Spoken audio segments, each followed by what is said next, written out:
बजरंग बली का क्या कहना। बोलो बजरंग बली का क्या कहना। तेरी शक्ति का क्या कहना, तेरी भक्ति का क्या कहना, तेरी शक्ति का क्या कहना, तेरी भक्ति का क्या कहना। दुनिया में दुनिया में दुनिया में देव हजारों है, बजरंग बली का क्या कहना। दुनिया में देव हजारों है, बजरंग बली का क्या कहना।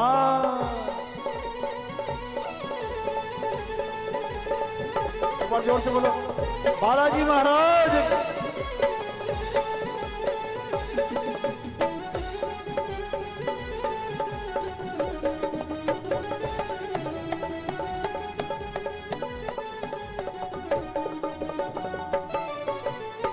और ये हनुमान जी का भजन है, ढंग से गा लो।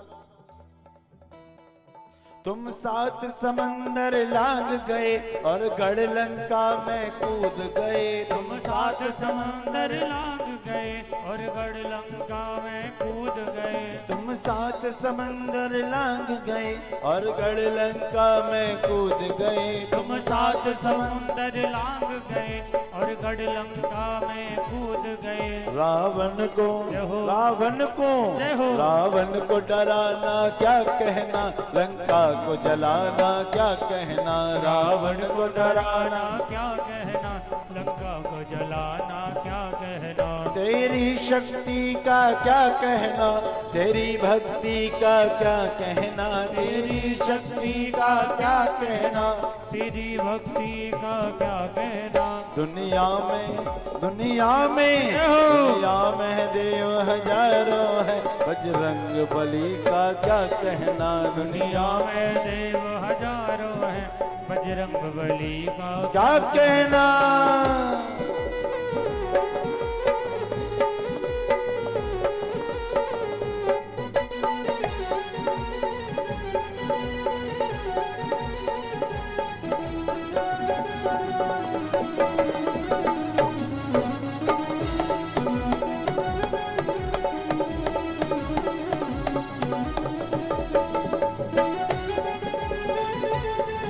हनुमान जी महाराज की।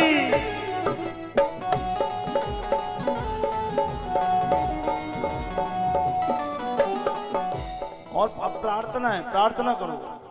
तुम शंकर के अवतारी हो, तुम ही एक शक्ति हमारी हो। तुम शंकर के अवतारी हो, तुम ही एक शक्ति हमारी हो। तुम शंकर के अवतारी हो, तुम ही एक शक्ति हमारी हो। तुम शंकर के अवतारी हो, तुम ही एक शक्ति हमारी हो। तुम ही एक शक्ति हमारी हो। तुम ही एक शक्ति हमारी हो। संकट से संकट से संकट से छुड़ाना क्या कहना, प्रभु दर्श दिखाना क्या कहना।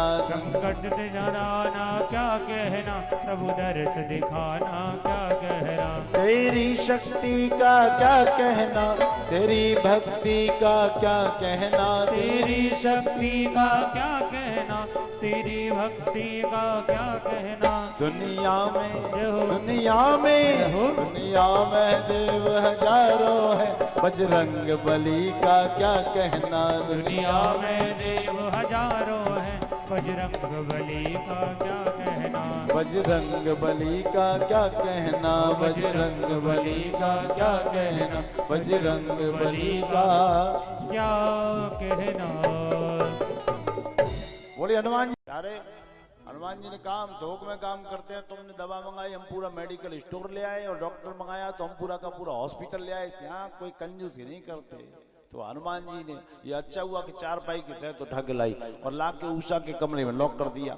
उषा के कमरे में लॉक कर दिया तो उषा और अनिरुद्ध एक दूसरे से आपस में परस्पर प्रेम करने लगे। दोनों ही सौंदर्यवान थे, एक बलि की पोती, एक भगवान कृष्ण का पोता। आहा। बाणासुर एक दिन महलों में टहल रहा था। उसने अपने पुत्री के कमरे से एक पुरुष के हंसने की आवाज सुनी। धर्माजी में धक्का मारा, घुसा, देखा तो पुत्री किसी पुरुष के साथ चौसर का खेल खेल रही थी। कौन है? कहा ये भगवान कृष्ण का पौत्र है। और मैं इससे विवाह करने वाली हूं। बाणासुर ने कहा तुझे शर्म नहीं आती है?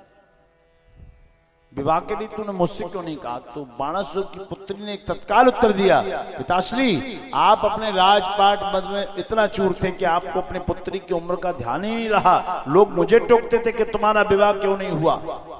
पुत्री का विवाह समयानुसार होना बहुत उचित होता है,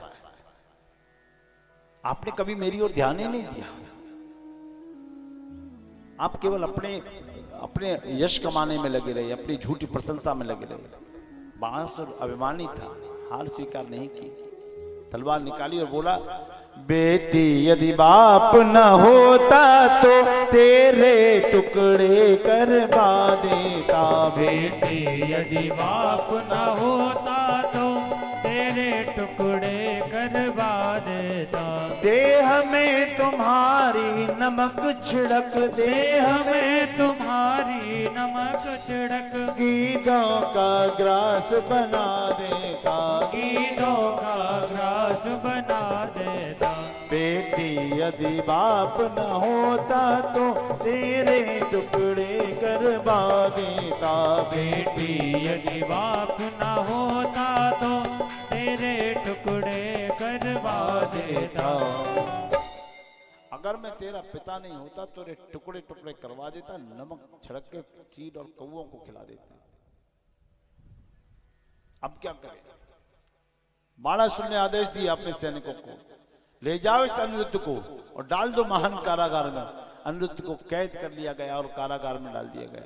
एक दिन नारद जी का द्वारका में आगमन हो गया।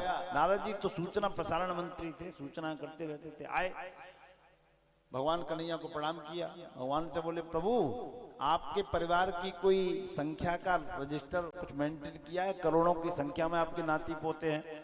तो बोले कि 2021 में हुई थी जनगणना, अब 31 में होगी, सीधे सीधे 10 साल बाद नंबर लगता है, तो कोई कम है क्या? हाँ, कौन? प्रद्युम्न का बेटा अनिरुद्ध कहाँ है?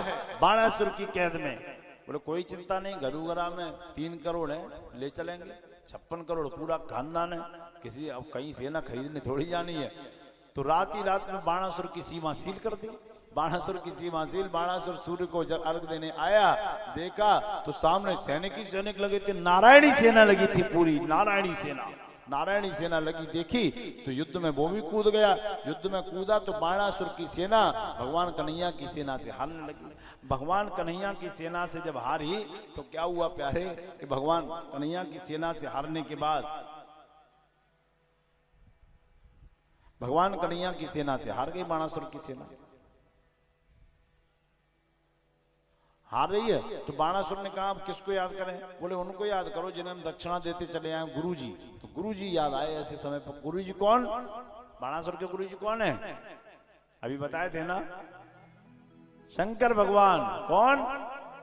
अच्छा, ये बाणासुर हुए, रावण हुए, कुंभकर्ण, ऐसे के गुरु शंकर भगवान ही बेचारे बन पाए, और किसी ने स्वीकार ही नहीं किया। शंकर जी ने कहा बेचारे जिनको सब त्यागेंगे उनको हम अपनाएंगे। शंकर जी को गुरु बना लिया और शंकर जी को बुलाया। तो शंकर जी मैं दल बल के आ गए अपनी, मैं सेना की। और शंकर जी की सेना कैसी है? संग भूत प्रेत पिशाच मरकट विकट मुख रजनी चरा। भूत प्रेत पिशाच मरकट रजनीचर, ये सब सेना है। अब शंकर जी की सेना आई तो भगवान कन्हैया की सेना हारने लगी। ऐसा क्यों हो गया प्यारे? बहुत ध्यान से सुनना। शंकर जी की सेना आई तो भगवान कन्हैया की सेना हारने लगी। क्यों? बोले इसलिए शंकर जी की सेना में भूत प्रेत। अच्छा, भूत देखे किसी ने? इधर बताओ, देखे क्या? नहीं देखे? भूत ही नहीं देखे आप लोगों ने? नहीं देखे? अरे मेहंदीपुर बालाजी कोई गया कि नहीं? नहीं तो शुकाबाद वाले तो गए होंगे। बालाजी होती है ना, बाल घुमा घुमा के मारती हैं इधर उधर से, भूत उसी को कहते हैं। वो दिखाई नहीं पड़ता और अंदर घुस जाता। तो एक भूत जिसके अंदर घुस जाए, दिन भर पटक पटक के मारे, दिखाई पड़े ना, बिच्छू नीचे से काट के चला जाए, शाम फंकार मार दे। तो शंकर जी की सेना के आगे भगवान कन्हैया की सेना हारने लगी। अब भगवान कन्हैया बोले बिल्कुल नाक कटवाओगे क्या? छोड़ोगे नहीं हमें? बोले आपसे हमें कोई फायदा तो है नहीं, चेला दक्षिणा देता है, हम चेला की बजाएंगे। तो बोले कि हम भी तो आप पे दूध चढ़ाते हैं, सेवा करते हैं आपकी। बोला अब एक काम करो, चेला की भी बजानी पड़ेगी, पर मामला लीक ना हो जाए, वरना हमें दक्षिणा मिलना बंद हो जाएगी। क्या करना है? बोले आप सम्मोहन अस्त्र छोड़ दो, हम मोहित हो जाएंगे। भगवान कन्हैया ने सम्मोहन अस्त्र का प्रयोग किया, भगवान शिव मोहित हो गए, सम्मोहित हो गए। भगवान कन्हैया की सेना जीत गई और बाणासुर का जब वध करने जा रहे हैं तो बाणासुर की मां ने वस्त्र उतार के फेंक दिए। भगवान ने कहा ऐसी स्त्री का हम मुंह नहीं देखेंगे। तो फिर भगवान कन्हैया वहां से अपनी सेना लेके वापस आ गए अपने पौत्र अनिरुद्ध के साथ। अच्छा, शिव जी का जो कुछ बताना चाहता हूं आप लोगों को, आप लोग सुनेंगे शिव जी के बारे में। शिव जी जो शिव जी है ना, बड़ा अद्भुत देवता है। और परिवार को अगर चलाना किसी से सीखना है, सुनो, परिवार चलाना अगर सीखना है ना तो शिव जी से सीखिए। जो कहते हैं ना हमारे परिवार में ये होता है वो होता है, परिवार चलाना सीखना है तो शिव जी से सीखिए। कैसे? शिव जी का जो कंट्रोलिंग पावर है वो कितना गजब का है, ये देखिए। जहां विषमता भी समता बन करती सतत बिहार, यह अद्भुत शिव परिवार। जहां विषमता भी है, समता भी है, प्लस भी है, माइनस भी है, नेगेटिव भी है, पॉजिटिव भी है, नकारात्मक भी है, सकारात्मक भी है, बुरा भी है, भला भी है, लेकिन शिव जी का परिवार फिर भी एकजुट रहता है, एक साथ रहता है, क्योंकि उसके मालिक कौन है? शिव जी। सुनेंगे कैसे? शंकर जी का वाहन क्या है? एक बार बोलो, और बोलने पर नंबर आ गया। बोलो क्या है? शिव जी का वाहन क्या है? अरे बोलो ना। नंदी। क्या है? क्या है? नंदी। अच्छा, माता रानी का वाहन क्या है? शेर। क्या है? क्या है? नगला इंछा वाले सीधे बहुत हैं बेचारे, है ना, आपस में बोलते हैं, किसी नए आदमी से नहीं बोलेंगे। हे भगवान, आज तो बोल लो। माता रानी का वाहन शेर, और शेर और बैल आपस में जानी दुश्मन, फिर भी कभी लड़ाई नहीं होती। अच्छा, भोले बाबा के गले में सांप, गणेश जी का वाहन चूहा। सांप और चूहा जानी दुश्मन, लेकिन झगड़ा होने का सवाल नहीं है। अच्छा, भगवान शंकर जी के सिर पे क्या है? चंद्रमा। चंद्रमा में क्या सुना था कल आपने रास के समय? चंद्रमा में अमृत होता है। क्या होता है? क्या होता है? अमृत। और शिव जी के सिर पे अमृत और गले में विष। देखिए गजब की। भगवान कार्तिकेय का वाहन क्या है? मोर। क्या है? और शंकर जी के गले में सांप। मोर और सांप जानी दुश्मन, लेकिन झगड़ा होने का सवाल नहीं है। एक दिन सांप देख भी रहा था, कुछ नियत खराब हो गई। बुरा आदमी की नियत तो खराब कभी ना कभी हो ही जाती है। चूहे को देख रहा था कि अभी छोड़ूंगा नहीं इसको, तो मोर ने कहा, ए हिला नहीं कि काम खत्म ही है तेरा, हिलना मत। हाँ, तो जहां विषमता भी समता बन करती सतत बिहार, यह अद्भुत शिव परिवार। और शिव जी जैसा मालिक, कैसी कंट्रोलिंग पावर है शिव जी की कि घर में देखो सब लोग लाइन से बैठे रहते हैं। अच्छा, दूसरी बात, शिव जी एक ऐसे देवता है जो अपनी पूजा को परिवार के सहित ही स्वीकार करते हैं। अकेले पूजा नहीं होती शिव जी की, सपरिवार सगण, ये शिव जी का परिवार है। स्वयं महेशा ससुरो नगेशा। एक तो शंकर जी खुद, और ससुर इनसे बहुत ज्यादा पैसे वाले। नगेश माने नगों के राजा, पर्वतराज हिमालय। पुत्रो गणेशा सुमित्रो घनेशा। शंकर जी के कितने मुख हैं? कितने मुख हैं? भागवत हर साल सुनते हो। 5। कितने मुख हैं? अरे आरती नहीं गाते, हमारी मत मानो, आरती तो गाते हो ना। बोलो, एकानन चतुरानन पंचानन राजे भोले। अरे बोलो ना, पंचानन राधे। तो एकानन कौन? भगवान विष्णु, जिनका एक मुख है। चतुरानन भगवान ब्रह्मा, जिनकी 4 मुख है। पंचानन भगवान शिव स्वयं है। तो शिव जी का कितने मुख है? 5। और इनका बेटा इनसे भी आगे, जिसके 6 मुख है, षडानन। और चेला उससे भी आगे, जिसके 10 मुख है, दशानन, जिसके 10 मुख हैं। जब देने पे आ जाए तो देते रहते हैं। ऐसे हैं भगवान शिव, भोले हैं तो भाले भी हैं। तो शिव जी ने वहां से पलायन किया। आगे का विषय आया। एक दो पवन राजन जगमर यद कुमार का, बेहर तुम सांब प्रद्युम्न चार भानु गदा दया। एक दिन की बात है, उपवन में भगवान कृष्ण के पौत्र पुत्र खेल रहे थे। तो कुआं था और कुएं में एक वो जीव था, उसको क्या कहते हैं, वो छिपकली जैसा होता है। अरे सुनो, छिपकली जैसा होता है, बड़ी पूंछ होती है, उसका मुंह काला सा होता है या लाल होता है, उसको क्या कहते हैं, क्या कहते हैं आपके यहाँ? करकैंटा, गिरगिट, फिर संस्कृत में बोलते हैं कृकाल। हम तो सारी भाषा बोलते भाई, संस्कृत में बोलते हैं कृकाल तो गिरगिट, और देहात में बोलते हैं करकैंटा तो गर्दन हिलाता रहता है। तो गर्दन हिला रहा था। बच्चों ने कहा पिताश्री, एक राक्षस कुएं में। भगवान कन्हैया दौड़े दौड़े आए और भगवान कन्हैया का दर्शन करने के बाद उसने अपना वो गिरगिट वाला स्वरूप छोड़ा और सुंदर राजकुमार में परिवर्तित हो गया। आप कौन हैं? भगवान कन्हैया ने पूछा आप कौन? तो राजकुमार बोला प्रभु मैं नग नाम का राजा हुआ करता था। नगो नाम नरेंद्रो हम इच्छा कतनयो प्रभु। अच्छा एक बात बताइए, गांव में हर साल कथा होती है कि नहीं? एक बार बताइए, नगला इंछा में हर साल होती है कि नहीं? तभी आप लोगों को कथा याद हो गई, इसलिए मन नहीं लग रहा होगा, शायद याद हो गई पूरी कथा आपको। नगो नाम नरेंद्रो हम इच्छा कतनयो प्रभो। मैं पूर्व जन्म में नग नाम का राजा था। सुनो ये कथा, मैं इक्ष्वाक वंशियों का वंशज हूं। तो हम ये गिरगिट क्यों बन गए? बोले हम इसलिए गिरगिट बन गए कि हमसे एक गलती हो गई। क्या? मैं रोज गौओं का दान करता था। नगला इंछा वालों बहुत ध्यान से सुनना, गौदान जीवन में अवश्य होना चाहिए।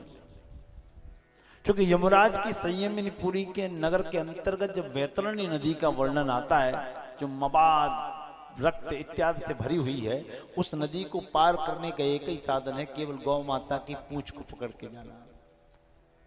और यही गौ माता के नाम पे हम धोखा करते हैं और समझते हैं कि लोग हमें लूटने वाले हैं।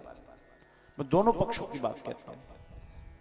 कन्या का कन्यादान तो आप सबने ही किया होगा, अपनी अपनी कन्याओं का किया है कि नहीं? बोलो एक बार हाथ उठाओ, किया है कि नहीं? अच्छा, कन्या के कन्यादान के समय गोदान संकल्प भी होता है। आटे की लोई लेके गोदान का संकल्प किया जाता है। तो गोदान क्यों किया जाता है? प्रत्येक यज्ञ के बाद गोदान होता है। क्यों? क्योंकि गाय के अंदर 33 कोटि देवी देवता है।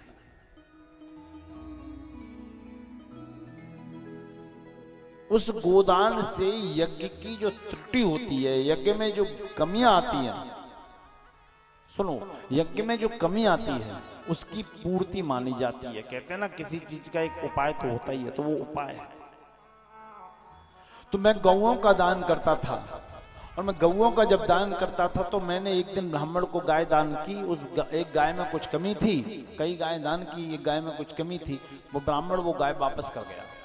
दूसरे दिन मैंने पुनः गाय दान की तो संकल्प की हुई गाय ही धोखे से दान हो गई, गलती से। तो एक ब्राह्मण ने कहा कि तुम्हें आज ये वाली गाय राजा ने दी है, ये खराब है, इसमें कमी है, ये कल हमने वापस की है। बोले राजा ऐसा नहीं कर सकता, कि चलो राजा के पास। तो दोनों ब्राह्मण आए, राजा के पास पहुंचे।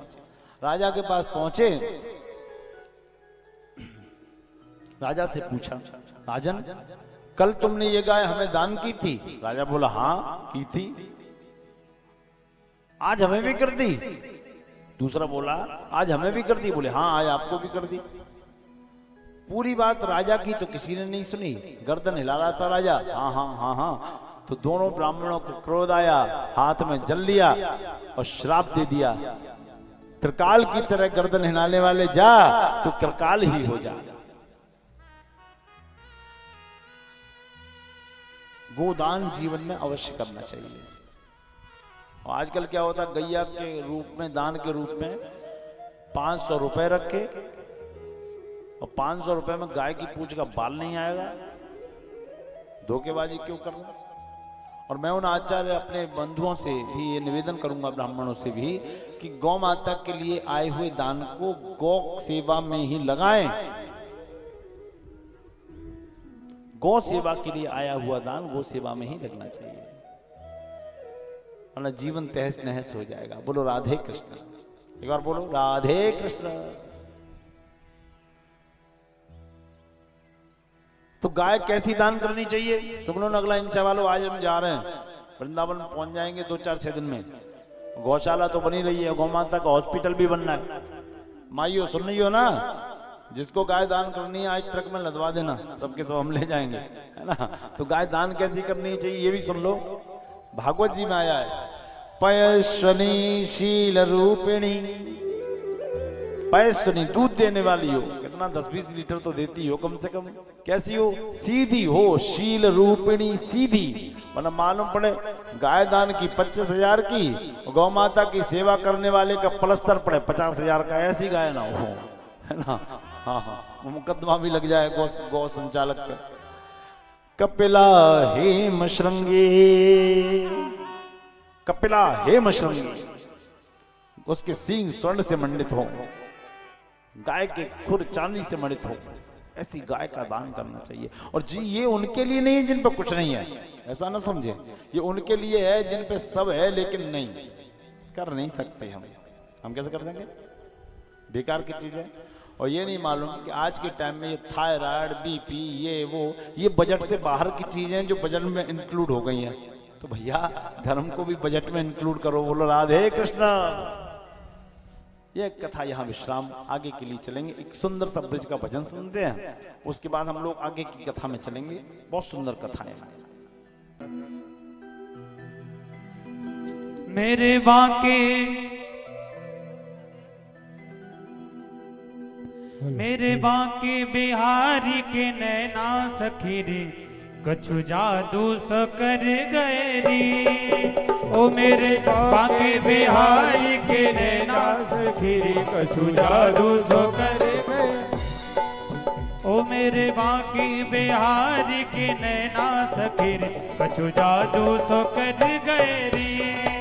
ओ मेरे बांके बिहारी के नैना सखीरी, कछु जादू सो कर गए रे।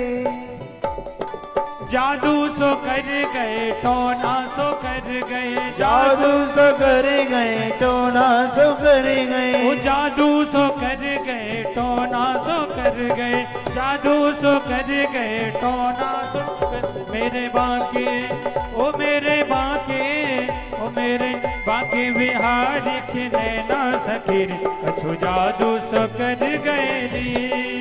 ओ मेरे बांके बिहारी के नैना सखी रे, कछु जादू सो कर गए रे।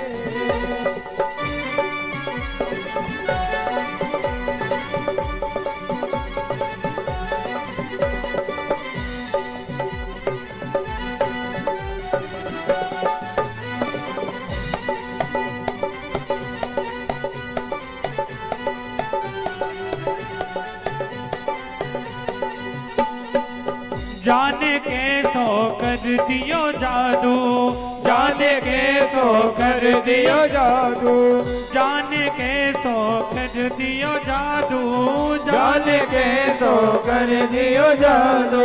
मेरो दिल मेरे रहो न काबू, मेरो दिल मेरो रहो न काबू। अरे मेरो दिल मेरे रहो न काबू, मेरो दिल मेरो रहो न काबू। बिन देखे, ओ बिन देखे, बिन देखे कटे नहीं रहना सखी रे, कछु जादू सो कर गए रे। ओ मेरे बांके बिहारी के नैना सखी रे, कछु जादू सो कर गए रे। ओ मेरे बांके बिहारी के नैना सखी रे, कछु जादू सो कर गए रे। ओ मेरे बांके बिहारी के नैना सखी रे, कछु जादू सो कर गए रे।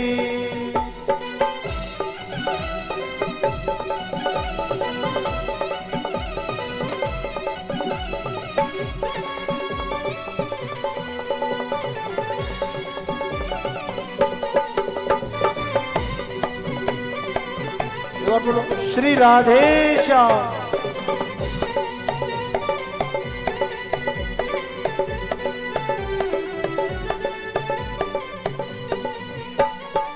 लुट गई देख छवि तेरी प्यारी, लुट गई देख छवि तेरी प्यारी, लुट गई देख छवि तेरी प्यारी, लुट गई देख छवि तेरी प्यारी। जादूगर ऐसो बांके बिहारी, जादूगर ऐसो बांके बिहारी, हाँ जादूगर ऐसो बांके बिहारी, जादूगर ऐसो बांके बिहारी। बिन देखे ओ बिन देखे, ओ बिन देखे कटे नहीं रहना सके, कछु जादू सकत गैरी। ओ मेरे बांके बिहारी के नैना सगिरी, कछु जादू सो कर गई। अरे जादू सो कर गए टोना सो कर गए, जादू सो कर गए टोना सो कर गए, जादू सो कर गए टोना सो कर गए, जादू सो कर गए टोना सो कर गए। बांके बिहारी के नैना सखीरी कछु जादू सो कर गए री। ओ मेरे बांके बिहारी के नैना सगिरी, कछु जादू सो कर गए रे।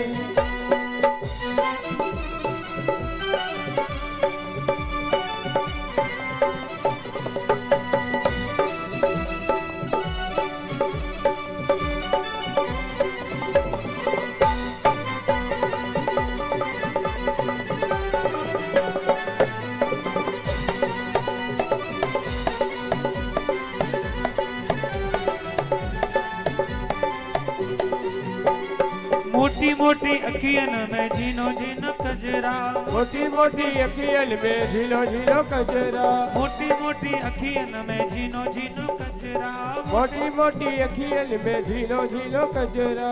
लागे है सावन में रिम झिम बदरा, लागे है सावन में रिम झिम बदरा, लागे है सावन में रिम झिम बदरा, लागे है सावन में रिम झिम बदरा। ऐसो सुंदर हो ऐसो सुंदर, ऐसो सुंदर श्याम सलोना सखी, कछु जादू सो कर गई।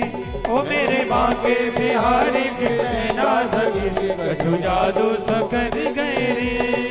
ओ मेरे बांके बिहारी के नैना सखी, कछु जादू सो कर गई। मेरे बांके बिहारी के नैना सखी, कछु जादू सो कर गई। सखी कछु जादू सो कर गई, सखी कछु जादू सो कर गई। बोली बालकृष्ण लाल की। हम आगे बढ़ते हैं और क्या हुआ कि भगवान कन्हैया के पास द्वारका में एक पत्र आया। पत्र में पांडवों का निमंत्रण था। निमंत्रण क्या था? बोले हम राजसूय यज्ञ कर रहे हैं। भगवान ने कहा एक तीर से हमें 2 निशाने करने हैं। राजसूय यज्ञ में भगवान जाएंगे और जरासंध का वध भी कराएंगे। भगवान राजसूय यज्ञ में पहुंचे हैं। युधिष्ठिर को कहा, युधिष्ठिर रुको, राजसूय यज्ञ ऐसे नहीं होगा। आपने चारों दिशाओं में दिग्विजय की। दिग्विजय कहते हैं जब चारों दिशाओं के राजाओं को अपने अधीन कर लो, जीत लो। बोले हाँ कर ली। बोले नहीं, अभी पूरब का राजा जीवित है। कौन? राजा जरासंध, मगध का राजा, कंस का ससुर जीवित है। तो कैसे मरेगा? बोले हम जाएंगे। भगवान कन्हैया चल दिया, अर्जुन को साथ लिया। उधर से भीम भी आ रहे थे। भीम आ रहे थे। जब भीम आ रहे थे तो भीम को भगवान ने देख के कहा, भीम भैया, मझले भैया प्रणाम करता हूं। तो भीम ने प्रणाम तो ले लिया, लेकिन ये सोचा कि अर्जुन के सिवाय इन्होंने कभी हमसे बात भी नहीं की, आज रोक के राम नाम क्यों कर रहे हैं, ये समझ में नहीं आया। खैर जो भी हो, भीम भैया पूर्व दिशा में हमारा निमंत्रण है, चलोगे? भोजन बहुत स्वादिष्ट मिलेगा। भीम भोजन प्रेमी, चलेंगे। अर्जुन, भीम और भगवान कन्हैया तीनों चल दिए। तीनों निकल पड़े और मगध देश में पहुंचे हैं। स्नान इत्यादि किया है। वहां तीनों ने भेष बदला। किसका भेष रखा? बोले तीनों ब्राह्मण बन गए, ब्राह्मण। और ब्राह्मण का भेष धारण करके राजा जरासंध के निकट पहुंचे हैं। राजा जरासंध उस समय पंक्ति में बिठा के सभी ब्राह्मणों को दान दे रहे थे। दान दे रहे थे, सब ब्राह्मण दान ले रहे थे। जब दान ले रहे थे तो भगवान कन्हैया का नंबर आया। तो भगवान कन्हैया ने कहा नहीं, जरासंध हम ये दान स्वीकार नहीं करेंगे। तो क्या लेंगे ब्राह्मण? बोले कि जो हम लेंगे आप दोगे? बोले हाँ देंगे। दोगे? हाँ देंगे। दोगे? हाँ देंगे। त्रिवाचा भरवा ली। मैंने उस दिन भी कहा कि पहले का व्यक्ति बात का बहुत पाबंद हुआ करता था। कहते थे जिसकी बात नहीं उसके बाप नहीं, ऐसे कहावत बोली जाती थी। त्रिवाचा भर ली, और त्रिवाचा भर ली तो भगवान कन्हैया बोले ये फंस गया चक्कर में, अब मांगते हैं। राजा जरासंध बोले मांगिए, क्या मांगते हैं? तो भगवान कन्हैया ने कहा युद्धम नो देहि राजेंद्र। क्या कहा? युद्धम, सब पढ़े लिखे लोग बैठे हैं। नो देहि राजेंद्र, हमें युद्ध चाहिए। जरासंध का माता ठनका, युद्ध? बोले हाँ। बोले ब्राह्मण सीधी जात, भला क्या लड़ना जाने? ब्राह्मण युद्ध मांग रहा है वो भी कह के, लड़ाई मांग रहा है वो भी कह के। आप ब्राह्मण नहीं हो सकते। बोले पूरी बात तो सुनो। युद्धम नो देहि राजेंद्र, द्वंद्व युद्धम यदि मन्यसे। वो भी द्वंद्व युद्ध चाहिए। द्वंद्व युद्ध कौन सा होता है? लड़ाई, उठापटक, कुश्ती, WWF, ये वाला द्वंद्व युद्ध चाहिए। अच्छा, बोले ब्राह्मण नहीं हो सकते आप। युद्ध तो मैंने आपको दे दिया, जाइए, लेकिन आप अपना परिचय दीजिए। ब्राह्मण लड़ना नहीं जानता। लेकिन एक बात याद रखना, योजना ऐसी रखता है कि लड़ना तो नहीं जानता लेकिन लड़वाना जानता है। हाँ, आचार्य चाणक्य याद है ना? हाँ, ब्राह्मण सीधी जात, भला क्या लड़ना जाने? आप ब्राह्मण नहीं हो सकते। तो भगवान ने कहा हम परिचय देते हैं। तो भगवान ने कितने चालाकी से परिचय दिया वो सुनो। कन्हैया बोले असौ वृकोदरा भीमा, ये वृकोदर भीम है। तस्य भ्राता पार्थ अर्जुन, और इसके बगल में खड़ा है इसका भाई पार्थ अर्जुन है। और इन दोनों को तो हम समझ गए, लेकिन आप कौन हैं? क्या आप वही हैं जिनको हम समझ रहे थे, जो हम समझ रहे थे?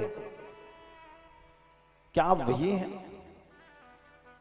तो भगवान कन्हैया पता नहीं क्या समझ रहे थे। आप क्या समझ रहे वो हमको नहीं पता, लेकिन आप हमारी सुन लो।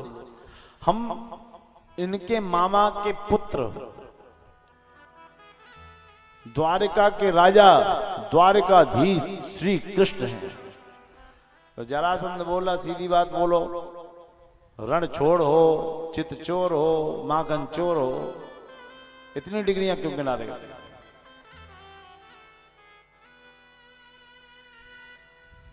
इतनी डिग्रियां क्यों गिना रहे हो? इतनी डिग्रियां क्यों गिना रहे हो? आप सीधी बात कहो ना। आप रण को छोड़ के भाग गए थे हमारे सामने, हमारे काले वन के सामने डर के, और छल करके आपने उसको मार दिया था। आप छलिए हो। तो सुन लो, आप दोनों से तो मैं लड़ूंगा नहीं। क्यों? आप दोनों लड़ाई के लायक नहीं हो, बलशाली नहीं हो, बलवान नहीं हो, योद्धा नहीं हो। तो हम कौन हैं? तुम दोनों तो नचवैये हो, तुम तीर चलाना क्या जानो, तुम तीर चलाना क्या जानो, तुम तीर चलाना क्या जानो। धिन धिन टिक टिक करने वालों वीराना वाना क्या जानो, धिन धिन टिक टिक करने वालों वीराना वाना क्या जानो। तुम दोनों तो नचवैये हो, तुम दोनों तो नचवैये हो, तुम तीर चलाना क्या जानो, तुम तीर चलाना क्या जानो। धिन धिन टिक टिक करने वालों वीराना वाना क्या जानो, धिन धिन टिक टिक करने वालों वीराना वाना क्या जानो। धिन धिन टिक टिक करने वालों वीराना वाना क्या जानो, धिन धिन टिक टिक करने वालों वीराना वाना क्या जानो।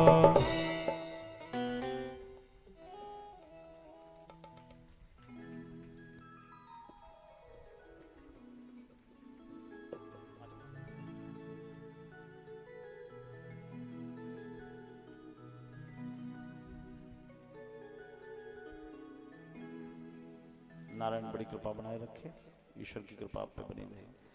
बोले आप दोनों योद्धा नहीं हो तो नचवैये हो। एक गोपिकाओं के सामने नाचता है, एक ब्रह्मलीला बन के नाचता है। अर्जुन को ब्रह्मलीला बनना पड़ा था एक बार। क्यों? उर्वशी अप्सरा के श्राप से। दिव्य शक्तियों का प्रयोग सीखने और एकत्रित करने अर्जुन को इंद्र की अमरावती नामक नगरी में जाना पड़ा। इंद्र की नगरी का नाम क्या है? अमरावती। क्या है? अमरावती। अमरावती नगरी में जाना पड़ा। उर्वशी ने वहां अर्जुन के रूप को देखा, मोहित हो गई। उर्वशी मोहित हो गई तो उर्वशी ने कहा, अर्जुन का हाथ पकड़ लिया।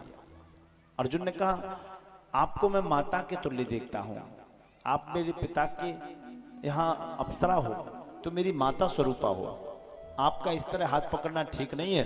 तो उर्वशी ने समझा कि ये मेरे रूप सौंदर्य का अपमान कर रहा है। आजकल बहुत जगह ऐसा होता है, किसी से आप बहन जी कह दो तुरंत कहती बहन जी दिखते हैं हम आपको, किसी आंटी जी कह दो हम आंटी दिखते हैं आपको।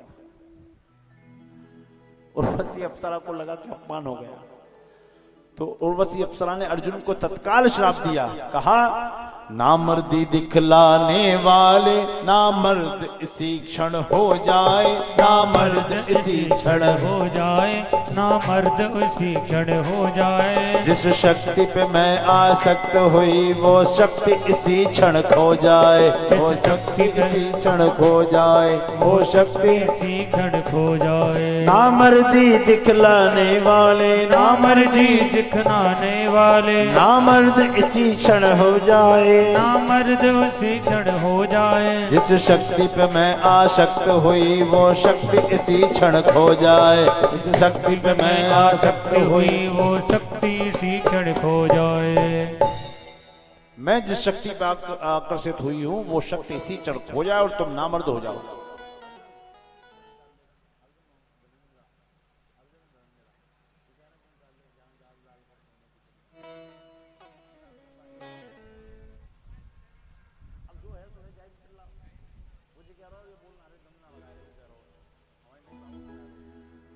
नारायण आइए। कहा तो अर्जुन ब्रह्मलीला बन गए। आपको याद होगा, एक वर्ष का अज्ञातवास जब मिला था तो अर्जुन ने स्त्री रूप धारण किया था और राजा विराट के यहाँ उत्तरा को नृत्य सिखाया था स्त्री रूप में, वहीं कीचक का वध भी कराया था। तुम दोनों से नहीं लड़ेंगे, लेकिन हाँ भीमस्य तुल्य बलामम, भीम मेरे समान बलशाली है, इससे मेरा युद्ध होगा। भीम से युद्ध हुआ, भीम से युद्ध हुआ, दोनों बराबर के योद्धा, 10-10 हजार हाथियों का बल, उठापटक शुरू हो गई।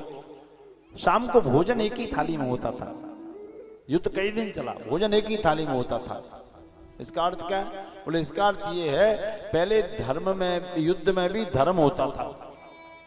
पहले युद्ध में एक धर्म होता था कि इतने समय से इतने बजे तक लड़ाई और इतने समय से इतने समय तक हमारी आपकी बैठ के बातचीत भी होगी, लोग एक दूसरे से मिल सकेंगे।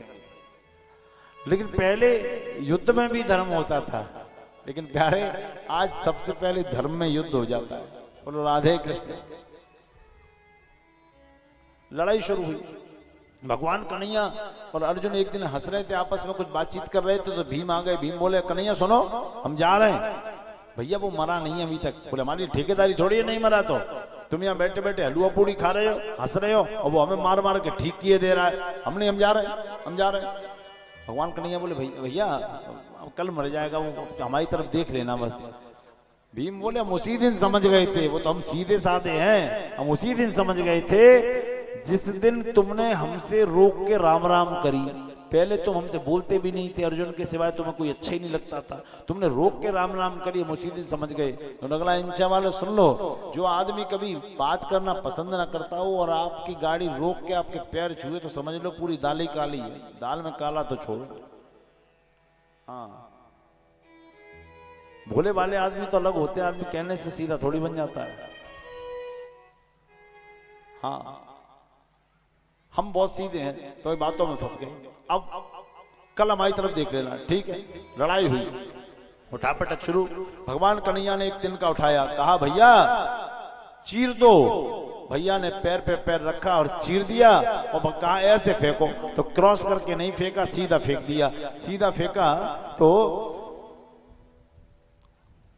जरा नाम की राक्षसी आई, उसने उन दोनों टुकड़ों को जोड़ दिया। जरासंध खड़ा हुआ, उठा के भीम को पटक दिया। भीम फिर रात में बोले कन्हैया हम जा रहे। भैया कन्हैया बोले भैया वो मरा नहीं है अभी। अरे वो मरेगा ही नहीं, जो आदमी मर मर के जिंदा हो रहा है, जिसके हमने 2 टुकड़े कर दिए वो फिर भी जिंदा हो गया, वो कैसे मर जाएगा? बोले कल पूरी तरह हमारी तरफ देखना। बोले ठीक है।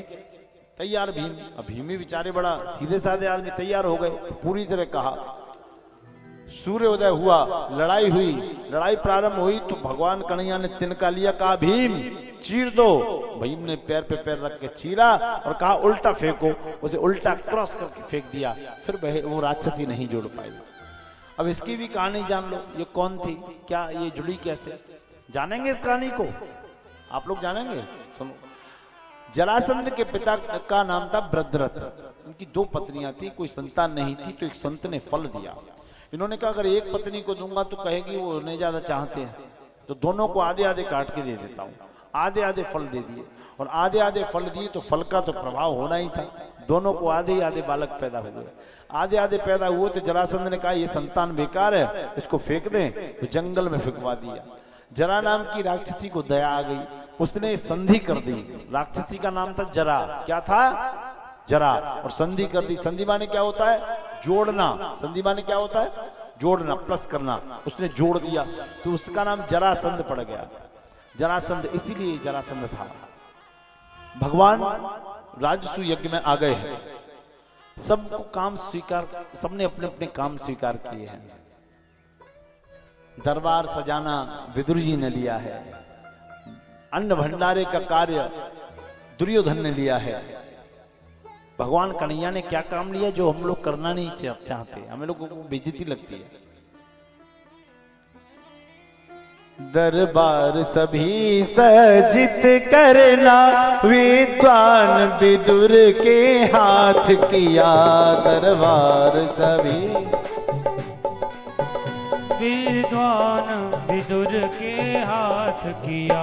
पत्तले उठाना पग धोना, पत्तले उठाना पग धोना। माधव ने अंगीकार किया। माधव ने अंगीकार किया। दरबार सभी सजित करना, विद्वान विदुर के हाथ किया। और सभी सजित करना, विद्वान विदुर के हाथ किया। क्या क्या स्वीकार किया यहाँ तक पहुंचने के लिए। तो अब आदमी कैसे करता है, महाराज तो हम भी दोनों हाथों से कहते भैया तुम भी, अब जैसे तुम कर रहे हो वैसे हम कर रहे हैं। वो कहता है ऊपर जाओ, हम कहते तुम भी जल्दी। हद कर दिया आदमी ने। जब प्रणाम करने में शर्म आ रही है तो प्रणाम कर ही क्यों रहा है भाई? जानते हैं आशीर्वाद लेने से क्या बढ़ता है? आशीर्वाद की आयु विद्या यश बल। आशीर्वाद का अर्थ क्या है? आशीर्वाद में कितने अक्षर हैं? आशीर्वाद। आप लोग स्टूडेंट्स भी बैठे हैं, सुनते रहे। आनंद काले बहुराज लक्ष्मी। आ का अर्थ है आनंद काले बहुराज लक्ष्मी शिवा। इसके बाद शी आया तो शिवा प्रसादा नवरिद्धि सिद्धि। वाद वाता हताया रिपुनाशनम च। ये वा शब्द है शत्रुओं का नाश करता है। और दकार शब्द दारिद्र नाश। ये आशीर्वाद की परिभाषा है। तो भगवान ने चरण धोना स्वीकार किया। अभिमान नहीं था नारायण के। अच्छा नारायण को काय का अभिमान, ये बताइए। और अभिमान पे आ जाए तो उनके बराबर कोई अभिमानी हो नहीं सकता। लेकिन क्यों अभिमान करना? नारायण जिन्होंने सृष्टि को सृजन किया है, सृजन करते हैं, हमें पाल रहे हैं, हमारा हाथ हिला रहे हैं, हमारे पैर हिला रहे हैं, हमारी जिह्वा हिला रहे हैं, हमारी सांसें हमको दिला रहे हैं, ये बड़ा गजब की बात है।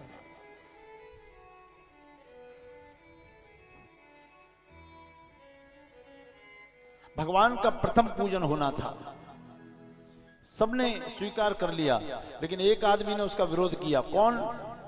बताओ फटाफट बताओ, कौन विरोध कर रहा है? अरे चेदी राज शिषपाल, अब शेदीरा शिशुपाल तो विरोध करेगा ही बेचारा, उसकी रखी रखाई मोहर उतर गई, कल उसकी विवाह रुक्मिणी से होना था और भगवान कन्हैया अपनी पत्नी को लेके चले आए, तो वो तो खिसियाना बैठा ही था, विरोध करेगा ही, तो विरोध किया।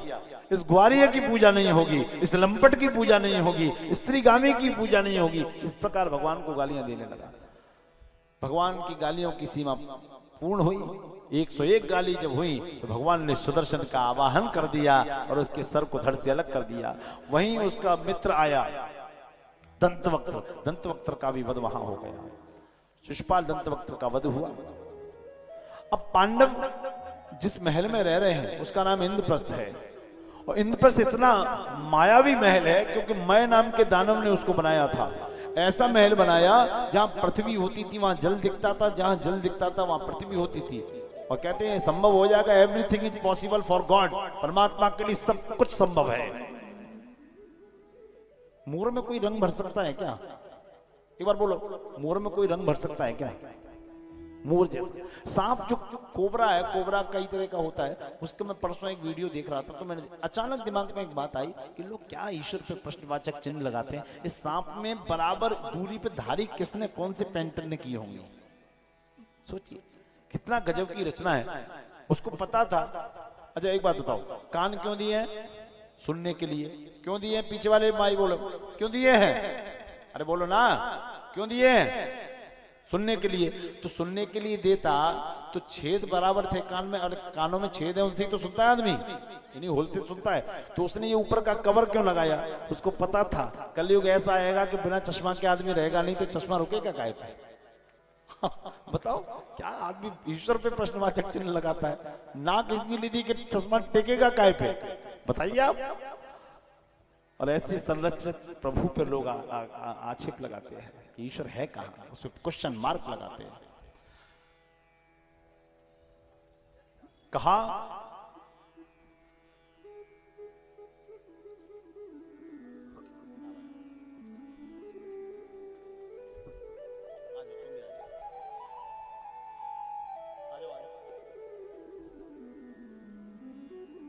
नारायण, बड़ी कृपा, ईश्वर कृपा करे रहे आप लोगों पे, बच्चों में सद्बुद्धि आए, आप सद उन्नति के मार्ग पे चले। आइए मैं सुना रहा हूं। तो सभी महलों को देखने आए, दुर्योधन भी आया, और दुर्योधन आया तो जहां जल था वहां दुर्योधन ऐसे निकल गया तो उसकी धोती भीग गई, देखा ही नहीं जल, और जहां जल नहीं था, जल दिख रहा था, वहां धोती को उठा के निकला। तो ये द्रौपदी ने देख लिया और द्रौपदी की हंसी खुल गई, और द्रौपदी के एक शब्द ने भारत में महाभारत करा दिया, इस महान भारत में महाभारत करा दिया। आप विद्वान लोग हैं, समाज के शुभचिंतक हैं, विदुषी माताएं हैं, स्टूडेंट्स भी हैं, कंपटीटर भी हैं, और ट्यूटर भी बैठे हैं यहाँ पे। आप लोग सुनते चले, नहीं नया कुछ मिलेगा, वो समाज को कुछ देने लायक होगा। कहा, द्रौपदी मुस्कुरा गई, बहुत अच्छा चरित्र आ रहा है। इतने में वो हंस पड़ी द्रुपद सुता सी बार, बोली अंधे बाप का तू है अंधा ही लाल,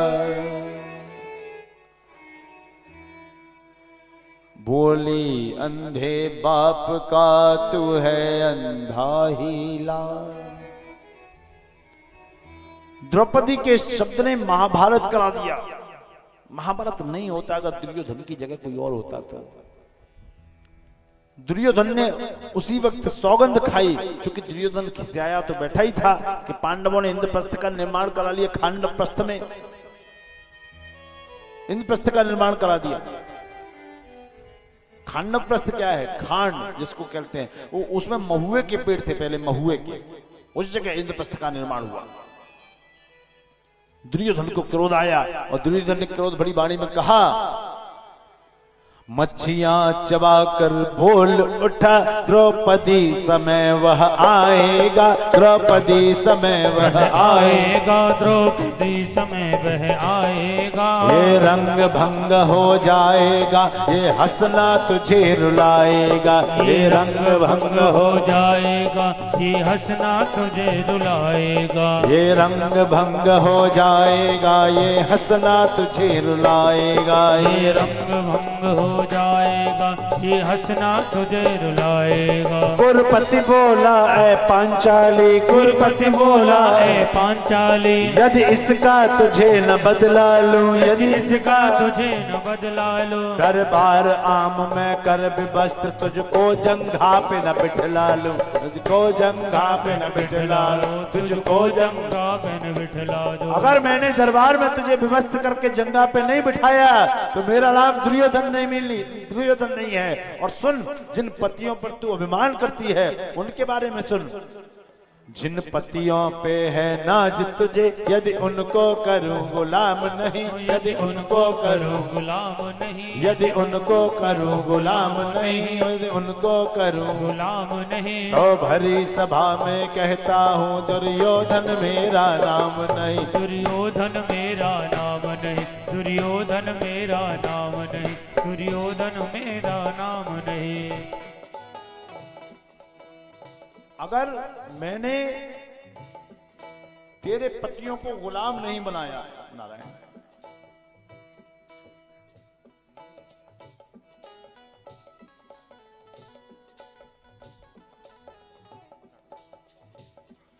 नारायण कृपा करें, लाल जी कृपा करें। अगर तेरे पतियों को गुलाम नहीं बनाया तो मेरा नाम दुर्योधन नहीं। बस अब 1 मिनट के लिए रुक जाओ, सारी गतियां रोक दो और ध्यान से सुनो। मैं कुछ देना चाहता हूं, आपका लेने का मन हो। बरसात हो रही है, जो पात्र खुला होगा उसमें जल जाएगा, नहीं खुला होगा तो हमारी कोई गारंटी है नहीं। ये महाभारत काहे का झगड़ा था? विद्वानों की सभा है, नित्य प्रति आप कीर्तन भी सुनते हैं, कथाएं भी सुनते हैं, शास्त्रों का भी अध्ययन किया होगा, नहीं तो गूगल को खोजिए, गूगल पे जाके सब कुछ मिल जाता है। लेकिन ये चीज सोचने की है, ये ना गूगल पे मिलेगी ना सुनने से, मनोमंथन से मिलेगी। अच्छा, महाभारत काहे का झगड़ा था? हम लोग का क्या मानते हैं? महाभारत बंटवारे का झगड़ा था। मानते इस बात को? अरे बोलिए ना विद्वान लोग हैं आप, क्या मानते हैं? महाभारत बंटवारे का, जमीन जायदाद का। अच्छा, माई लोग क्या मानती है? महाभारत बंटवारे का झगड़ा था क्या? बोलो ना, हाँ या ना? काय का झगड़ा था? बंटवारे का नहीं था। जमीन जायदाद का झगड़ा होता, बंटवारे का झगड़ा होता तो कहीं ना कहीं समझौता हो जाता। और जमीन जायदाद के झगड़ों में, धन संपत्ति के बंटवारे के झगड़ों में और परिवार के झगड़ों में समझौते होते ही हैं। चाहे वो घर में बैठ के कर लो, चाहे रिश्तेदार करें या पंचायत करे या कोर्ट करे, लेकिन समझौते ही होते हैं। लेकिन प्यारे, एक चीज का समझौता कभी नहीं होता जो महाभारत में नहीं हुआ, केवल ईको में, अभिमान में, हम में, मैं में, इसमें कभी समझौता हो नहीं सकता। बताइए आप लोग, गांव के विद्वान लोग बैठे हैं, बताइए अहंकार का समझौता हो सकता है क्या? बताइए। पंचों की बात सिर माथे, लेकिन पनारा वहीं गड़ेगा, इसका समझौता कभी नहीं हो सकता। तो प्यारे, ये महाभारत ना अहंकार का झगड़ा था, ईको का झगड़ा था। आप लोग विद्वान लोग हैं, आप लोगों से एक बात बोलूं, माई भाई दोनों लोग, एक बात सुन लेना और इस बात को घर ले जाओगे तो कथा सुनना सार्थक हो जाएगा।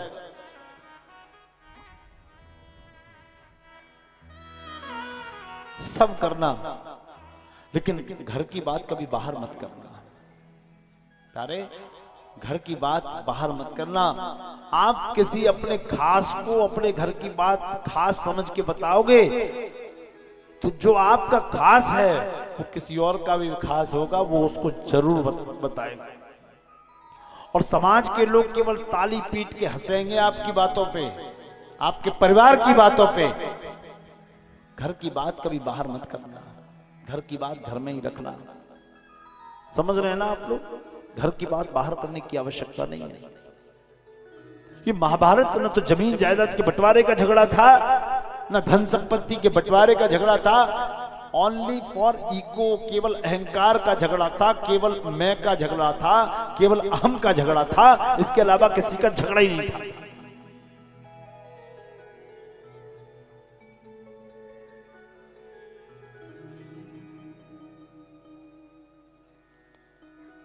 महाभारत का बीज बोया गया,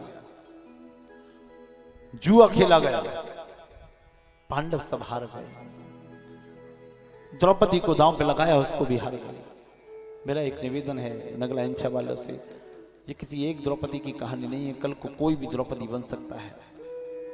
प्रत्येक द्रौपदी की, प्रत्येक घर की कहानी, इसलिए दिल दिमाग व्यास मंच की ओर लगा के इसको सुनना। नगला वालों, द्रौपदी को दांव पे लगाया, द्रौपदी को हार गए, और द्रौपदी को हारे तो सब कुछ हार गए। दुशासन जाओ लाओ दासी द्रौपदी को।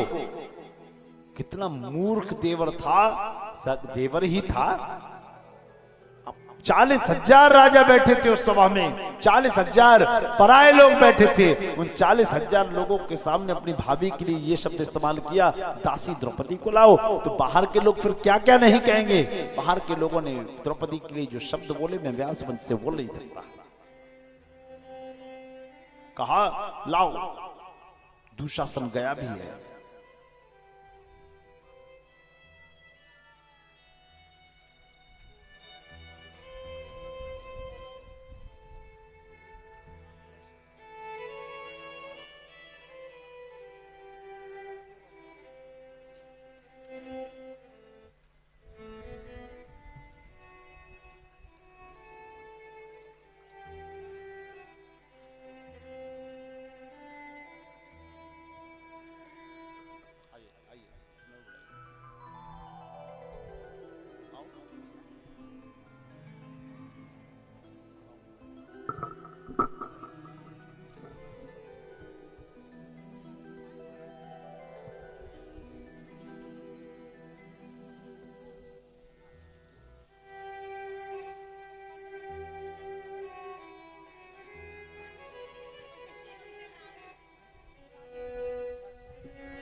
नारायण आइए।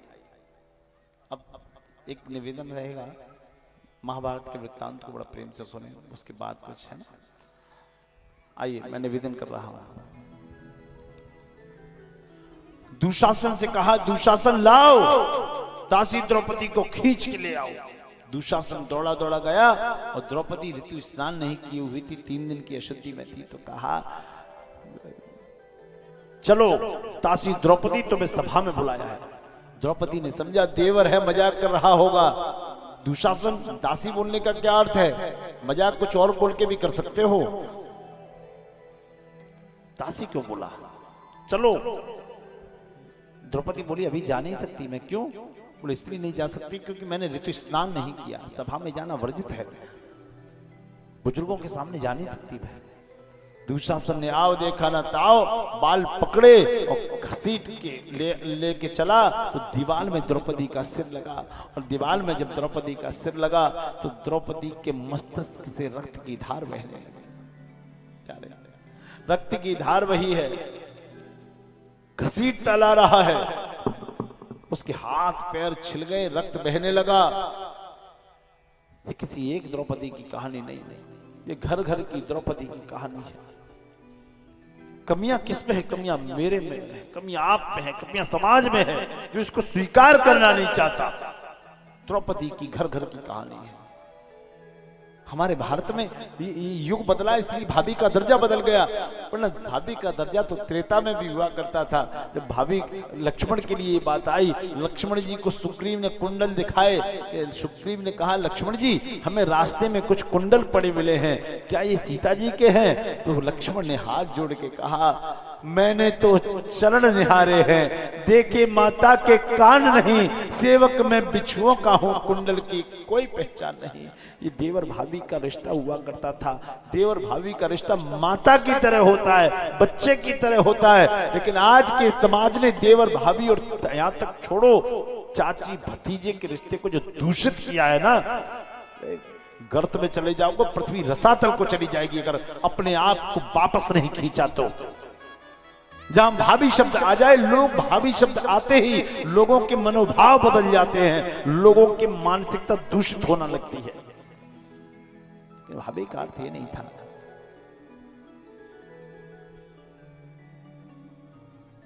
लोगों की भावना ये नहीं थी।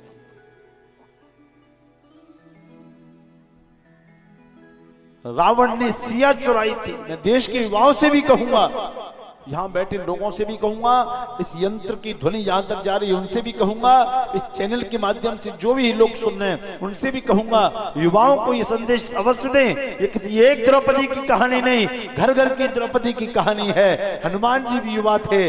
रावण ने सिया चुराई थी, तब सोने की लंक जलाई थी। अब लाखों सिया चुराई है, तुम लंक जलाना भूल गए। हमारे देश सतियों का देश है। हमारे देश में सतियों की पूजा होती है, रतियों की पूजा नहीं होती। हमारे देश में सतियों की चर्चा होती है, रतियों की चर्चा नहीं होती। लेकिन भाग्य दुर्भाग्य ये है, जहां रतियों की चर्चा हो वहां लोगों की भीड़ का तांता लग जाता है, और जहां सतियों की चर्चा हो लोग सुनने में शर्म महसूस करते हैं। यहाँ सती की चर्चा हो रही है, देवी की चर्चा हो रही है, हम क्या करेंगे बैठ के? हम नहीं करेंगे। लेकिन प्यारे, कहीं ना कहीं आप अपने साथ तो छोड़ो, सनातन धर्म के साथ हम गलत करते जा रहे हैं। भारत विवेकानंद का देश है। स्वामी विवेकानंद के देश की प्रधानता है भारत। स्वामी विवेकानंद का देश है।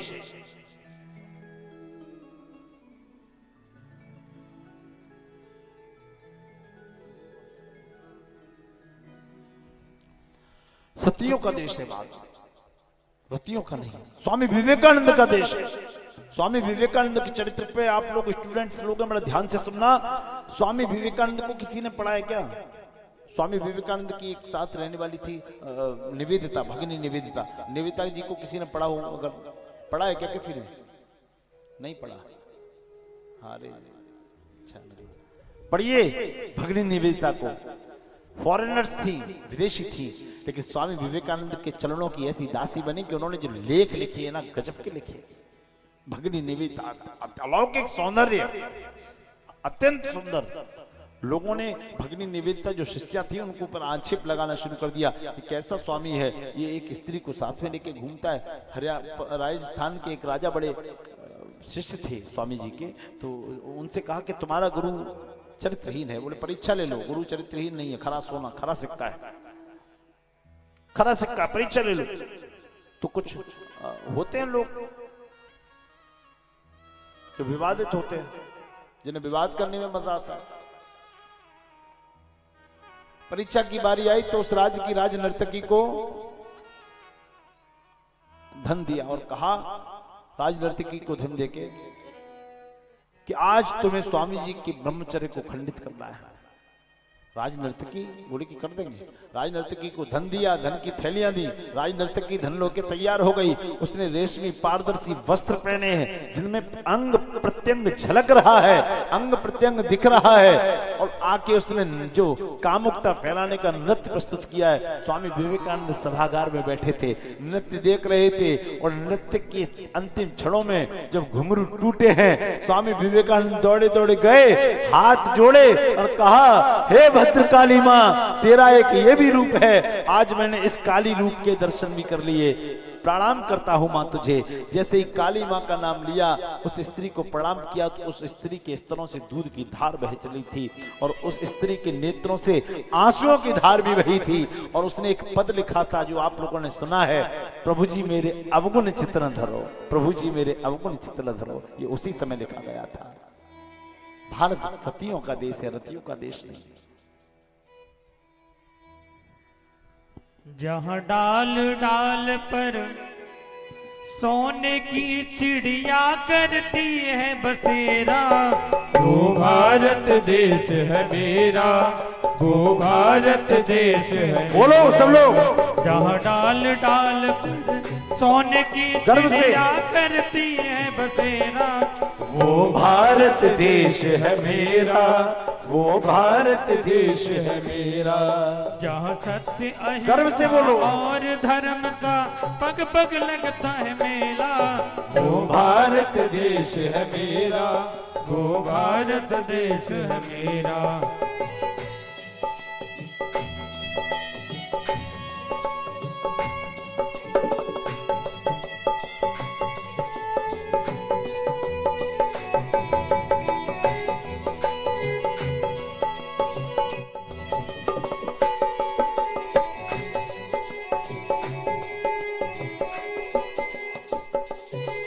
यह धरती है जहाँ ऋषि मुनि जपते हरि नाम की माला, हरिओम हरिओम हरिओम हरिओम। यह धरती है जहाँ ऋषि मुनि जपते हरि नाम की माला, जहाँ हर बालक एक मोहन है और राधा हर एक बाला, और राधा हर एक बाला, जहाँ सूरज सबसे पहले आकर डाले अपना डेरा, वो भारत देश है मेरा, वो भारत देश है मेरा, वो भारत देश है मेरा, वो भारत देश है मेरा। जहाँ डाल डाल पर सोने की चिड़िया करती है बसेरा, वो भारत देश है मेरा, गर्व वो से। भारत देश है मेरा। एक बार जोर से बोलो, भारत माता की, भारत माता की।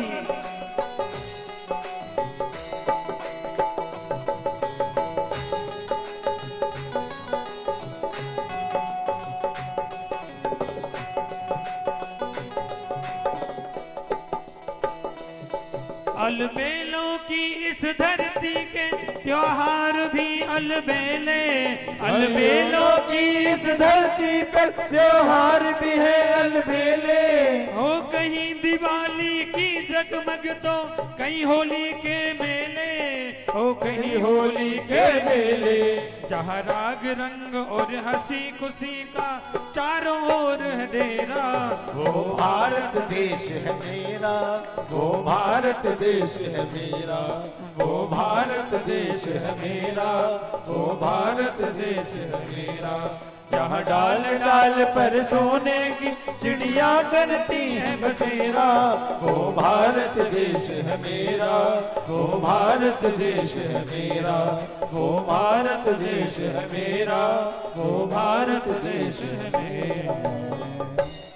भारत माता की जय एक और पूर्वी सभ्यता से ओतप्रोत, पूर्वी सभ्यता से प्रभावित हमारा भारत, दूसरी ओर पाश्चात्य संस्कृति से प्रभावित हमारा इंडिया। हम किसके लोग हैं? अभी होगा मैया, सब होगा, फूल होली होगी खूब आनंद से, है ना, सब करना, बहुत होगा, बहुत होगा अभी प्रसंग है ये तो। आइए अब इसके बाद कहा हम भारत के लोग हैं कि इंडिया के? हम किसके लोग हैं? अरे बैठे हैं ना सब समझदार, हम भारत के हैं कि इंडिया के? हम भारत के लोग हैं। किसके हैं? एक बार बोलो, किसके हैं? भारत के। एक बार बोलो, भारत माता की। तो सतियों की पूजा होती है, रतियों की नहीं। द्रौपदी को सभा में डाला गया। द्रौपदी ने कहा ये क्या हुआ, मेरे परिवार ने ही मेरी इज्जत को नीलाम कर दिया, बाहर के 40,000 लोग बैठे हैं। धृतराष्ट्र के पास पहुंची, पिताश्री देख नहीं सकते तो सुन तो सकते हो, तुम्हारे पुत्र क्या कर रहे हैं। इतने में दुर्योधन ने कहा, दुशासन खींच दो इसकी साड़ी। द्रौपदी ने कहा ये क्या अनहोनी हुई, अभी मेरे पति बैठे हैं। पतियों के पास गई, एक आस लेके, एक उम्मीद लेके। पतियों ने कहा आज तुम्हें कन्हैया बचाने आएगा, मुझे बचाएंगे नहीं आज। अर्जुन और भीम को क्रोध आ गया। भीम ने गदा को उठाया, पृथ्वी पर पटक दिया। दे मारी गदा महीतल पर हिल उठा द्यूत मंडल सारा। अर्जुन ने धनवा उठा लिया, कर दूंगा सबका संघारा। आज छोड़ूंगा नहीं किसी को। युधिष्ठिर ने कहा आज रुक जाओ, आज इसका प्रियतम से बचाने आएगा, तुम देख लेना, हमारी जरूरत ही नहीं पड़ेगी, हम लोग मान मर्यादा में रहें, हमारी आवश्यकता ही नहीं पड़ेगी, इसका प्रियतम ही से बचा ले जाएगा, चिंता ना करो तुम, देखते जाओ, बस देखते जाओ और देखते जाओ। और यही हुआ। दुशासन ने साड़ी को खींचा, मरती क्या ना करती, साड़ी को पकड़ा और दांतों से दबा लिया। फिर साड़ी को रोका अपने कंधे पे, बोले अभी तो, अरे पितामह भीष्म बैठे हैं। पितामह भीष्म वो योद्धा थे जो शरीर से बूढ़े थे, बालों से बूढ़े थे, लेकिन उनका बाणों को काटने की क्षमता पूरे ब्रह्मांड में किसी की नहीं थी। पितामह सुन रहे हैं ना, आपकी पुत्र वधू की लाज लूटने जा रही है और लूटने वाले आपके अपने पुत्र हैं, बचाएंगे नहीं आप अपनी वधू को? बाहर के लोग मजाक उड़ाएंगे, ये मूर्ख समझ नहीं रहे इस बात को, घर की इज्जत लुटेगी, बाहर के लोग तालियां पीटेंगे। पितामह ने सिर नीचा कर लिया और हिचकियों से रोने लगे। द्रौपदी लाडली आज मजबूर हूं, मैंने खाया नमक इसलिए क्रूर हूं। एक बात याद रखना नगला इंच वालों, आए हुए लोगों, समाज के लोगों, किसी का नमक सोच समझ के खाना, वरना नमक हलाली करनी पड़ जाएगी। पितामह भीष्म से यही गलती हो गई। द्रौपदी लाडली आज मजबूर हो, मैंने खाया नमक इसलिए क्रूर हूं, शूर हूं वीर हूं पर मैं मजबूर हूं। द्रौपदी लाडली आज मजबूर हूं। कर्ण बैठे थे, कृपाचार्य। कर्ण को कहा जाता है कर्ण से बड़ा कोई धनुर्धर नहीं था, लेकिन वो धनुर्विद्या किस काम की जब किसी अबला को ना बचाया जाए।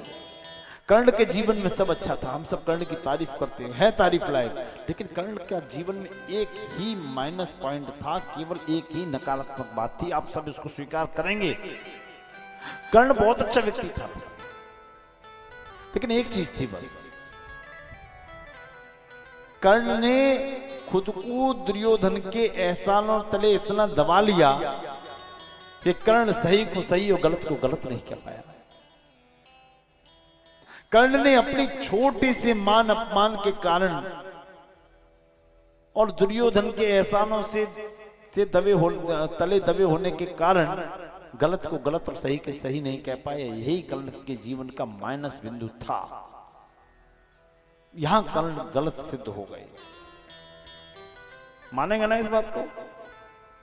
एहसान कभी किसी का लेना मत, स्वाभिमान से कोई समझौता नहीं जीवन में। अभिमान कभी करना मत और स्वाभिमान कभी छोड़ना मत। बोलो राधे कृष्ण, बोलो राधे कृष्ण, राधे कृष्ण। अभिमान कभी मत करना और स्वाभिमान छोड़ना मत। द्रौपदी ने साड़ी को मुंह से दबाया, दुशासन खींचो ना साड़ी। द्रौपदी को चारों ओर कोई नहीं दिख रहा। जब समझ लिया अंधेरा है, आशाएं सारी टूट गई, तो किसको बुलाए? दांतों में साड़ी है।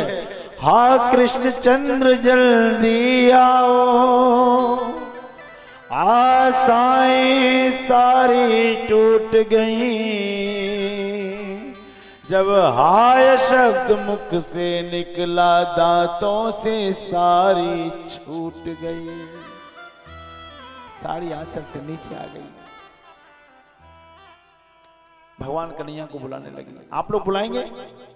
नहीं बुलाएंगे, बातें करेंगे हम लोग, देखेंगे लोग बैठते कैसे। बुलाएंगे कि नहीं? हाथ उठाओ, ऐसा नहीं, हाथ झंडे वाले बुलाएंगे।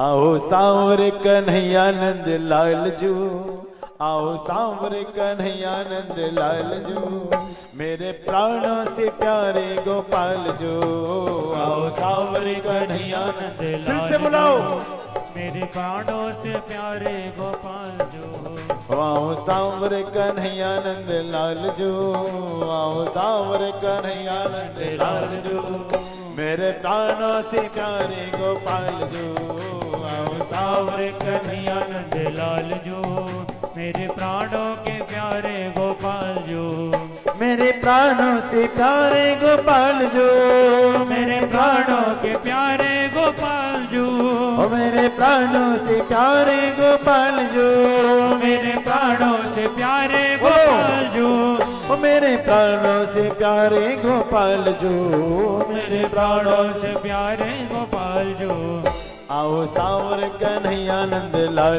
जो, आओ सांवरे कन्हैया नंद लाल जो, मेरे प्राणों से प्यारे गोपाल जो, आओ सांवरे कन्हैया नंद लाल जो, मेरे प्राणों से प्यारे गोपाल जो, आओ आओ रे गोविंद आओ आओ रे गोविंद आओ आओ रे गोविंद आओ आओ रे गोविंद, आओ आओ रे गोविंद आओ आओ रे गोविंद आओ आओ रे गोविंद, फिर से बुलाओ, रे गोविंद, गोविंद चले आओ गोपाल चले आओ, गोविंद चले आओ गोपाल चले आओ, गोविंद चले आओ गोपाल चले आओ, गोविंद चले आओ गोपाल चले आओ, आओ आओ रे गोविंद आओ आओ रे गोविंद आओ आओ रे गोविंद आओ, रे गोविंद, कृष्णा तुझे पुकारे हम हैं तेरे सहारे, देर ना हो जाए कहीं देर ना हो जाए, देर ना हो जाए कहीं देर ना हो जाए, देर ना हो जाए कहीं देर ना हो जाए, देर न हो जाए कहीं देर न हो जाए, कब आओगे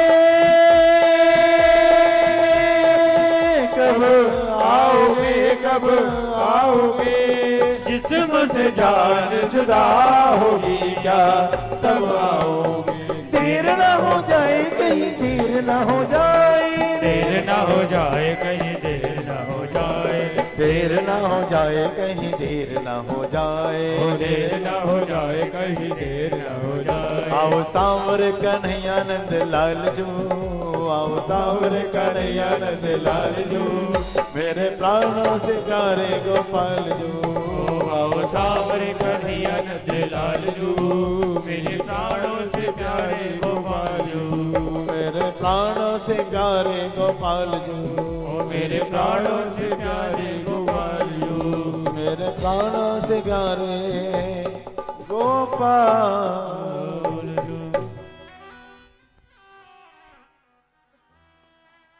आओ सांवरे कन्हैया नंद लाल जो, मेरे प्राणों से प्यारे गोपाल जो।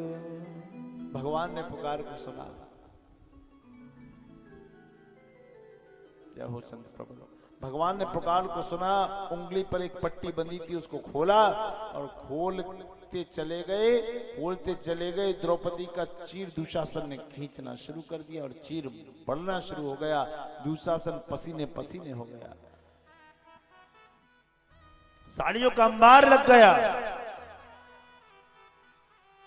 अब यही नहीं समझ में आ रहा कि साड़ी विच नारी है कि नारी विच साड़ी है, साड़ी में कि नारी है कि नारी में साड़ी है, साड़ी ही कि नारी है कि नारी ही की साड़ी है, साड़ी में वो नारी है कि नारी में वो साड़ी है। ये कुछ भी समझ में नहीं आ रहा। ईश्वर की कृपा हो। साड़ियां कितनी थी ये हमें नहीं पता, लेकिन साड़ियों के रंग कौन से थे ये पता है। ये सुनोगे आप लोग? बोले सुनो, कौन से रंग थे हमें पता है। सुंदर सफेद सब्ज बैंगनी हरे रे पीरे, और बसरन के ढेर नहीं काऊ लख पाए हैं। गुलाबी गुल खैरिया बादामी सुआ पंखी धानी आसमानी आसमान लो छाए हैं, इतने रंग। द्रौपदी के काज आज ब्रिजराज बन बजाज, और लाज के जहाज मानो द्वारका से लाए हैं, लाज के जहाज मानो द्वारका से लाए हैं। द्रौपदी का चीर क्यों बढ़ा? भगवान की उंगली में चोट लगी, रुक्मिणी इत्यादि रानी पुराना कपड़ा ढूंढने गई, द्रौपदी ने नई साड़ी को फाड़ा, चीरा और भगवान कन्हैया की उंगली में बांध दिया। द्रौपदी से भगवान ने कहा ये क्या किया तुमने, नई साड़ी बर्बाद कर ली? बोले नहीं बर्बाद नहीं हुई, आबाद हो गई। क्यों? ये हम नहीं फारो चीर हो के अधीर वीर, साड़ी के धागे ये आप ही सौभागे हैं तो ये धागे पर है बड़े अभागे, भाग्य उन्हीं के जागे जो उंगली में लागे हैं। भगवान ने कहा तुमने ये किया तो हम भी एक काम करते। क्या? हजारों साड़ियां देकर तुम्हारे काम आऊंगा, तुम ये याद रखना कृष्णा तुम्हारी लाज बचाऊंगा। अच्छा, कृष्णा किसको कहते हैं बताएंगे? कृष्णा किसको कहते हैं? कृष्णा द्रौपदी को कहते हैं, कृष्णा यमुना को कहते हैं। जो कृष्णमय हो गया वो कृष्णा, जो कृष्णमय हो गई वो कृष्णा। हजारों साड़ियां देकर तुम्हारे काम आऊंगा, तुम ये याद रखना कृष्णा तुम्हारी लाज बचाऊंगा, तुम्हारी लाज बचाऊंगा। भगवान ने द्रौपदी की लाज की रक्षा की है, द्रौपदी की लाज बचाई है, लाज बच भी गई। महाभारत का वृत्तांत